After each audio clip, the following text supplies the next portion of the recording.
ኤርምያስ ነብይ ነው እንደዚህ ያለ እግዚአብሔር ከሰማይ እስኪጎበኘን ድረስ ዘንበል እስኪል ድረስ አይኔ ሳታቋርጥ ዝም ሳትል እንባን ታፈሳለች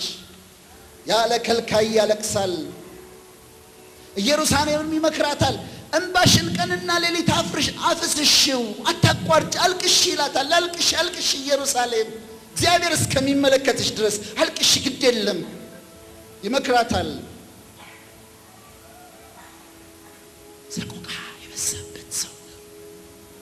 ሰቆቃ ያስቸገረው ሰው ነው መከራ የበዛበት ሰው ነው ያስጨነቀው ሰው ነው ገና ልጅ ሆኖ ሲጠራው እግዚአብሔር እኔስ ብላቴና ነኝ ተወኝ ብሎ ነበር እባክህ እግዚአብሔር አልችልም እኔ ሕፃን ነኝ ተወኝ ብሎት ነበር ግን እግዚአብሔር አልተውህም አለው ጠራው ትነቅላለህ ትገለብጣለህ ታፈርሳለህ ትተክላለህ ቃሌን ባፍህ አኖራለሁ እኔ ካንተ ጋር ሆናለሁ አለው ይሻለ ኤርምያስ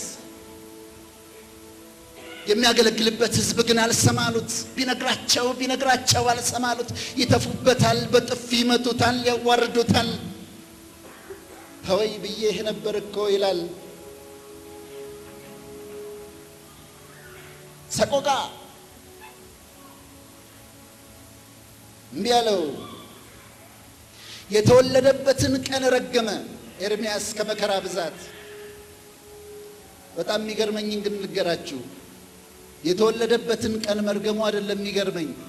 እንደዚህ ያለ ኤርምያስ ወንድ ልጅ ተወልዶልሃል ብሎ እኔ የተወለድኩኝ ጊዜ ወንድ ልጅ ተወልዶልሃል ብሎ